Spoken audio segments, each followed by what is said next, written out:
what I want you guys to do is take a moment and just look at these statements for me. Okay, just have a little scan through, and I want you to think to yourself, when was the last time you had one of these thoughts? What was that thought about? And now I'm going to get you guys to look at these statements. And again, I want you to think of a time where you recently had a similar thought to the statements on the left. And I want you to just kind of connect with yourself and think, what was it you were thinking about? These statements are examples of what we call a growth and a fixed mindset. And in our lives, we tend to fluctuate between these two beliefs. And it's sometimes dependent on our situation. Sometimes it's dependent on our environment. Sometimes it's dependent on our mood. But for whatever reason, in some other areas of our life, we have this belief that we can change and we can learn things and we can kind of develop. And then in other areas of our lives, we kind of carry this like innate belief that we just can't change. I've never been good with words, or I've never been good with numbers, kind of self-identity, if you like. Leading on from that, I want to just tell you about a man by the name of Eric Weinmeier, who in 2003, he visited the lab of a neuroscientist called Paul Bacchiarita. Now, Eric was quite an impressive guy. He had a successful career as a mountain climber, and he summited Everest in 2001. Now, within 2 hours of walking into this lab, Eric stood up, opened the door, and he walked down the corridor. Eric was blind. How did a man with no sight become able to walk on his own in 2 hours? Well, what happened was, in the lab, this neuroscientist, Paul Bacchiarita, fitted in with what he called the brain port. And it was a camera device that sent electrical signals from the camera to the brain via his tongue. So those signals were able to be interpreted by the brain the same way that we interpret visual information through our eyes.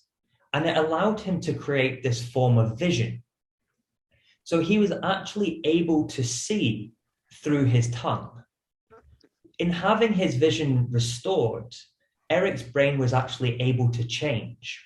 So his brain reorganized itself in response to these new inputs produced by the device, and it started to strengthen his sense of sight or sight.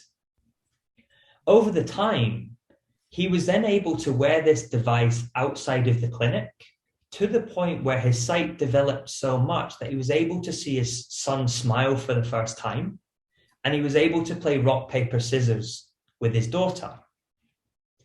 I guess, what does this have to do with learning? If the brain can adapt and reorganize itself to give someone sight, then surely the brain can change in response to pretty much anything. Learning a language, studying for an exam, overcoming a fear of public speaking, learning to play guitar. That's something that recent research has shown us, is that our brain isn't fixed. It's actually really, really malleable. It constantly changes. It forms new connections in response to the different inputs that we give it. And this kind of concept is known as neuroplasticity. What neuroplasticity has taught us is that we're not inherently good or bad at anything. You're not fixed in a certain way. We might have behaviors that are ingrained because we've kind of repeated them enough over time. But given the right conditions, your brain can actually change and adapt to learn anything. And this neuroplasticity has been used to help overcome things like trauma and emotional and physical trauma, and loads of amazing things. The way that we learn is very similar to walking in a forest. Imagine you're in the middle of a jungle. So you're surrounded by vegetation, you're surrounded by trees, and you kind of have no clear direction of where you need to go. It's your job to then go and forge this path, to find a path through the forest. Now, to create this path, it's going to take a lot of effort, right? You're going to have to cut down branches, you're going to have to remove vegetation, you're going to have to force your way through in order to move forward. And that's kind of the effort that is required to learn. If we only ever walked that path once and we never revisited it, what would happen? All the vegetation would grow back, the path would be gone. But as you walk a path more and more, it starts to become more defined. It becomes more kind of recognizable as a path. And if you were to continue to walk that trail through the jungle over and over and over again, it would become really, really clear and it would almost become permanent. That's similar to what's happening in the brain. Whenever we process new information in an attempt to learn, we're creating these new connections between neurons. And every time we practice something, or every time we think something with the intent of learning, these pathways become deeper and deeper, and they create more connections with other paths within this forest.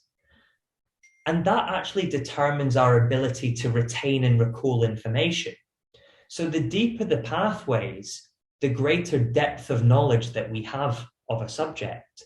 And the more connections between those pathways, the greater we have in terms of the breadth of our knowledge. And this idea, this understanding that the brain can change, has become really, really important on how we view ourselves. Because just being aware that you can learn anything and cultivating a growth mindset is absolutely key. Because what you tell yourself about your ability is going to play a part in shaping the way that you learn, the way that you perform, or it's going to shape how hard you apply yourself. It's going to shape your tolerance to risk taking, your willingness to persevere in the face of difficulties.